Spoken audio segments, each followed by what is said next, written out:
It's gone down really badly as it happens. There's The Guardian here. I'll show you.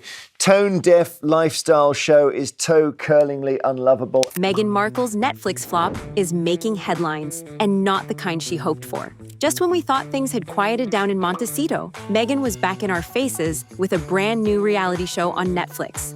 With Love, Meghan. The show was supposed to be Meghan's glittery comeback. A warm, homemade batch of scones served with royal sparkle and a side of California sunshine. Instead, viewers think it's incredibly boring. She's a very boring woman. She has no sense of humour. She can't react quickly to things. She talks in this kind of very slow, patronising way. Let's start with The Independent, which didn't hold back, calling the show queasy and exhausting. Then there's Vulture, who said Meghan's show is pioneering new frontiers in unrelatability. Some even claimed Gwyneth Paltrow seems down to earth compared to this. And if that wasn't enough shade for one afternoon, the Times columnist Carol Migley unleashed the ultimate takedown. If you thought with Love, Meghan would be a smug, syrupy endurance watch, and that you'd rather fry your eyeballs than sit through it, and the list goes. The Mail's experts revealed that they lost the will to live. The Irish Times said it was beige and bland and didn't even qualify for a hate watch. As for the numbers, don't even ask. On Rotten Tomatoes, the critics gave it a sad little 33%, but the audience score sank even lower, a brutal 20%. That's not just a flop, that's a royal disaster. So congratulations, Meghan Markle, because this is an unmitigated disaster for Netflix. So why is Meghan's show getting all this hate? Is it really all that bad? Many people think it's just a performative celebrity making herself look pretty, while she looks like she's actually doing something productive, and nothing more. Well, I'm not a Meghan Markle fan. Why not? I don't know, all that sort of touchy-feely mindfulness, endless worrying about what creams you put on your hands and what. Anita Singh, The Telegraph's arts and entertainment editor, didn't hold back when she dropped her 2-star verdict on With Love, Meghan.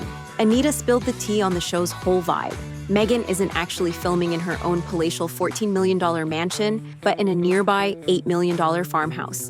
It was as if she was at home. She was talking about what you do at home, but she wasn't at home. She used someone's garden. She took loads of things out of it. Basically, a fancy movie set where her famous friends drop by just to tell her how amazing she is. For 8 whole episodes. That's right, 8. But wait, there's more. Christina Pisitsky, better known as Christina P., a stand-up comedian with a sharp tongue, didn't mince words either. According to her, Meghan is no Martha Stewart. Hey, even Martha Stewart herself didn't shy away from throwing a bit of shade at Meghan. Shade at Meghan Markle during an interview with Hollywood Access. She asked whether Meghan's new show was even out yet. Meanwhile, Christina's message for Markle is just to stick to acting. Because when it comes to owning the lifestyle guru title, you gotta be it or risk looking like a total phony. One moment from the show had Christina rolling her eyes so hard you could hear it through the screen. Meghan tries to bond with some honeybees, admitting she doesn't even like honey, but suddenly appreciates it because harvesting it is hard. Then, Meghan gets all crafty making beeswax candles, saying, "I've never done this before." The whole thing sounded like a manufactured, "Wow, look at me discovering life" moment, rather than genuine. Christina laid it out perfectly when she said Martha Stewart was the real deal because viewers knew she lived that lifestyle, cameras or no cameras. People might have thought Martha was too good to be true, but guess what? She was. She was making beeswax candles, croutons, and all sorts of fancy homemade stuff even when no one was watching. Meghan, not so much. The difference between the Queen of Craft and the Duchess of Awkward First Times is glaring. Not to mention, people are calling Meghan out for making a show like this when she doesn't even enjoy the process of cooking in the first place. And I found out she spent £130,000 on her clothes. Yeah. She was changing them nearly all the time. But what's really interesting is that she can't cook. She doesn't like cooking. But if you thought that was the peak of Meghan's lifestyle hustle, hold up. In episode 2 of With Love, Meghan, the Duchess, candidly shares how she launched her lifestyle brand, first named American Riviera Orchard, now rebranded as Ever. Apparently, Meghan sent out numbered jars of her homemade strawberry jam to a select group of celebrity friends. The jars were numbered from 1 to 50, and Meghan insists it wasn't meant to be a ranking, but insiders and viewers alike are smelling trouble. Apparently, those numbers sparked some mysterious serious friction behind the scenes among Meghan's high-profile pals. The exact nature of the drama? Well, that's still hush-hush. But you can bet it wasn't just a cute gifting moment gone wrong. Adding fuel to the fire, Mindy Kaling, who appears in the show, drops some shade with a perfectly timed zinger about the whole situation. Mindy joked about receiving her jar being one of the most glamorous moments of her life, until she saw her jam was number 50. As a self-confessed hierarchical type, Mindy couldn't help but wonder what that really meant. Was number 50 special, or was she the last on the list? And I looked at the label and it said we were like 50.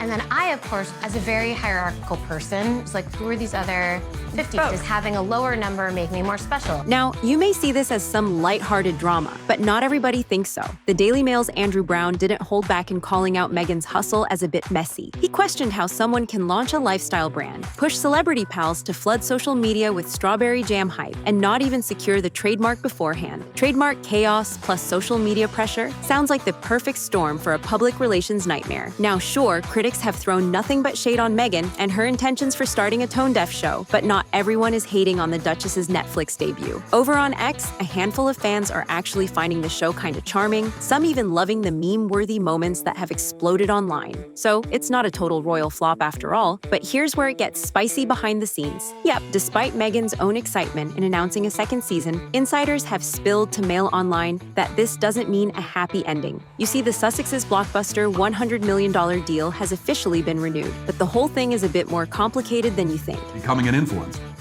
which is something that up until her, I didn't know that was possible. I didn't know it was possible to fail at doing that.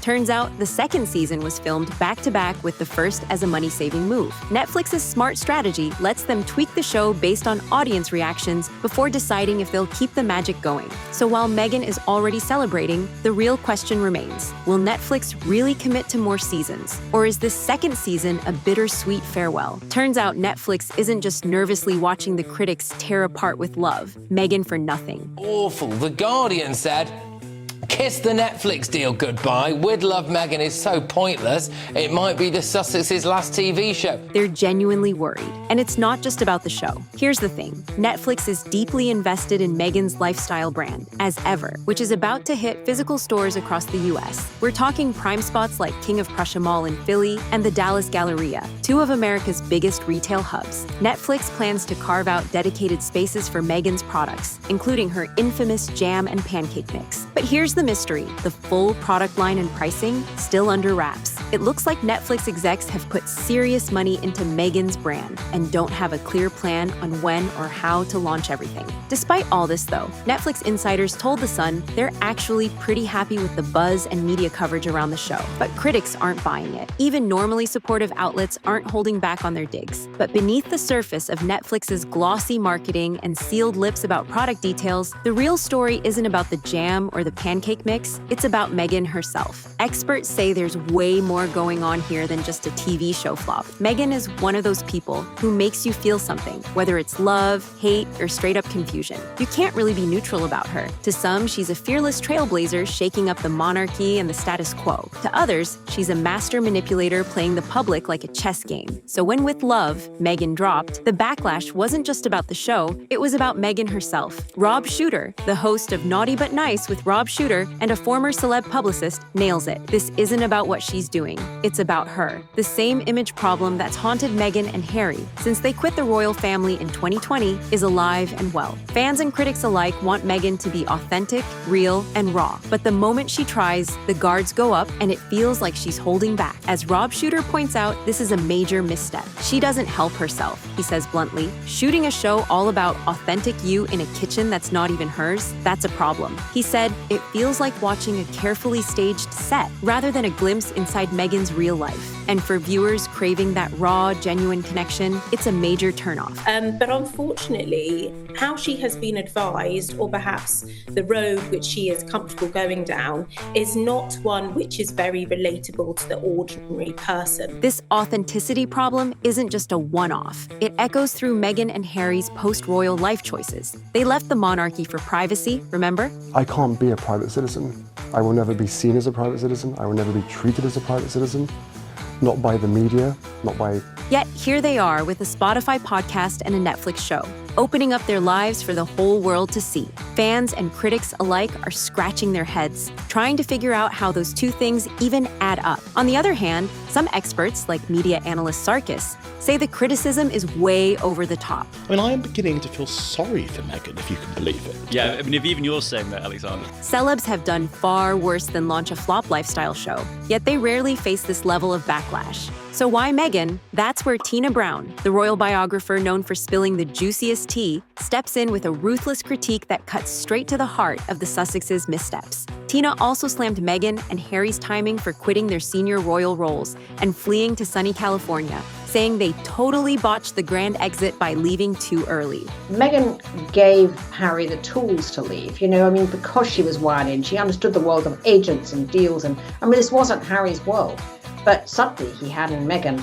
According to her, they should have zipped their lips and chilled for a couple of years. Brown argues that all Meghan had to do was hush up and wait, quietly start a family, and keep her eyes on the royal real estate that would soon become available. But I think there was a lot that could have been achieved inside the royal family. And that, by the way, is what his mother did. He's always saying, my mother would be, happy, etc. I don't know that Diana would. Diana always saw. Once Prince William stepped up as Prince of Wales, the Sussexes could have expected a flood of global gigs and red carpet rollouts raining down on them. But while Tina Brown dissects Meghan and Harry's royal exit with surgical precision, the drama doesn't stop at palace politics. Just when you think the spotlight couldn't get any brighter, Meghan's own family steps onto the stage. Meghan Markle's half-brother, Thomas Markle Jr., just dropped a bombshell on Talk TV. And honestly, it's hard to look away. Meghan's been opening up about her childhood. She's painting this picture of being a latchkey kid who survived on microwavable meals and quick bites from places like Polo Loco, Taco Bell, and Jack in the Box. Well, that might not be entirely true. You see, those stories were meant to show a relatable, humble upbringing. Like the Duchess of Sussex had to hustle through a pretty ordinary, even tough childhood. Even with me growing up, it was so much fast food, and yes, I get when you're on a budget, super affordable, but it costs you so much in the long run. And when you have a garden. But Thomas Jr. isn't buying a word of it. In fact, he's calling it straight up fiction. He slammed Meghan's tales as malarkey, saying she's just spinning stories to win sympathy from the royal family and the public. "We weren't poor," he told the New York Post, making it clear he thinks Meghan's claims about pinching pennies at Sizzler's $4.99 salad bar are nothing but a tall tale. Growing up poor and underprivileged was the complete opposite. That's just another one of the malarkey stories she sold to the royal family for sympathy. That's gotta sting. When your own half-brother calls out your childhood stories as fake, it raises eyebrows. Is Meghan really trying too hard to seem relatable? Or is Thomas Jr. just bitter about the spotlight shining elsewhere? Whatever the case may be, it looks like Meghan isn't really focusing on the criticism her show is getting. In fact, she's just busy looking at the bright side. Recently, Meghan took to her Instagram stories, and she wasn't just sharing selfies or royal updates. Nope, she was shining a bright spotlight on content creators who've been inspired by her lifestyle brand. With love, Meghan. She posted 6 slides packed with reposted videos and photos from fans trying out her tips, tricks, and recipes, all with Meghan cheering them on. Her message? It was pure encouragement. Her caption read, "Love seeing how inspired you are by it. With love, Meghan. Keep up the beautiful work." But that's just the appetizer. The real main course is coming in spring 2025 with the launch of her new brand, As Ever. Fun fact, it was originally going to be called American Riviera Orchard, but trademark drama forced Meghan to rethink the name. No worries, though. As Ever is shaping up to be a full-on lifestyle empire. We're talking home decor and kitchen goodies galore, elegant decanters, chic napkin rings, stylish cutlery, table linens, placemats, and napkins, plus a cookbook to top it all off. And if you thought that was it, hold up, there's more. Meghan's also planning to roll out some healthy, edible treats that she's already been raving about and gifting to her celeb pals. But while As Ever is building out a glossy lifestyle empire with all the bells and whistles, Meghan's foray into TV has hit some serious turbulence. Meghan's cooking show was hyped as her big TV moment, the one that could either launch her as a serious lifestyle star or send her packing. But while a bit of snark from the UK press was expected, the fact that American reviewers are also piling on is a red flag flashing bright for Meghan's future in the TV world. She gave up a life of royalty and ripped her husband away from his family, all in the hopes of becoming basically a glorified Instagram influencer in the US, only to find out that Nobody likes her. No one's interested. With Love did crack the daily top 10 on Netflix, landing at number 6 in the UK, and even snagging spots in countries like Hungary and Kenya. But in America, the all-important market, not so much. The show didn't seem to catch fire there, which could be a real problem for Meghan if she's dreaming big about her TV career on the global stage.